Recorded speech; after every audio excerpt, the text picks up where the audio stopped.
വാഹന ഉടമകൾക്കും സാധാരണക്കാർക്കും ഇതിലും വലിയൊരു സന്തോഷ വാർത്ത ഇനി കേൾക്കാനില്ല. രാജ്യത്ത് പെട്രോൾ വില കുത്തനെ കുറയ്ക്കാൻ പോകുന്ന ചരിത്രപരമായിട്ടുള്ള ഒരു വമ്പൻ നടപടിക്ക് തുടക്കം കുറിച്ചിരിക്കുകയാണ് പ്രധാനമന്ത്രി നരേന്ദ്രമോദി. ഉയർന്ന അളവിൽ എഥനോൾ കലർത്തിയ ഇന്ധനങ്ങളുടെ കേന്ദ്ര എക്സൈസ് തീരുവ പൂർണ്ണമായും നിർത്തലാക്കി മോദി സർക്കാർ നിർണായക ഉത്തരവിറക്കിയിരിക്കുന്നു. വിദേശ രാജ്യങ്ങളിലെ എണ്ണ രാജാക്കന്മാരുടെ കൊള്ളയടി അവസാനിപ്പിച്ച് നമ്മുടെ സാധാരണക്കാരുടെ കീശയിൽ പണം എത്തിക്കാനും ഒപ്പം ഇന്ത്യൻ കർഷകരെ സാമ്പത്തികമായി ശാക്തീകരിക്കാനുമുള്ള ഒരു മാസ്റ്റർ സ്ട്രോക്കാണിത്. ആത്മനിർഭർ ഭാരത് എന്ന സ്വപ്നം പെട്രോൾ പമ്പുകളിലൂടെ യാഥാർത്ഥ്യമാകുന്ന ആ വമ്പൻ നടപടി എന്താണെന്ന് നമുക്ക് നോക്കാം. ഏറ്റവും പുതിയ കേന്ദ്ര വിജ്ഞാപനം അനുസരിച്ച് 22 മുതൽ 30% വരെ എഥനോൾ കലർത്തിയ പെട്രോളിന്, അതായത് E22, E25, E27, E30 എന്നീ ഫ്യൂവലുകൾക്ക് ഇനി മുതൽ ₹1 പോലും എക്സൈസ് ഡ്യൂട്ടി നൽകേണ്ടതില്ല.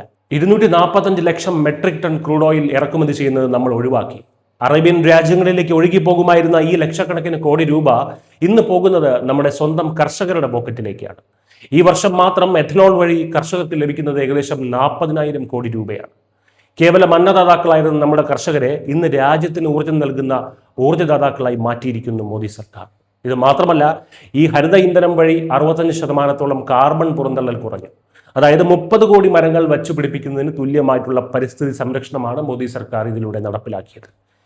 ചുരുക്കത്തിൽ നരേന്ദ്രമോദി സർക്കാരിന്റെ ഈ പുതിയ നടപടി ഇന്ത്യയുടെ ചരിത്രത്തിലെ തന്നെ ഏറ്റവും വലിയ സാമ്പത്തിക വിപ്ലവങ്ങളിൽ ഒന്നായിട്ടാണ് കണക്കാക്കുന്നത്. എണ്ണവില ഒരിക്കലും കുറയില്ല എന്ന് പറഞ്ഞ് പരിഹസിച്ച രാഷ്ട്രീയ വിമർശകർക്കുള്ള കൃത്യമായിട്ടുള്ള മറുപടി കൂടിയാണ്. വിലക്കുറവുള്ള, പരിസ്ഥിതിക്ക് ദോഷം ചെയ്യാത്ത നമ്മുടെ സ്വന്തം കർഷകരുടെ സഹായത്തോടെ ഉൽപ്പാദിപ്പിക്കുന്ന ഈ ഇന്ധനം പമ്പുകളിലേക്ക് എത്തുന്നതോടെ വിദേശ രാജ്യങ്ങൾക്ക് മുന്നിൽ ഇന്ത്യക്ക് ഇനി കൈനീട്ടേണ്ടി വരില്ല.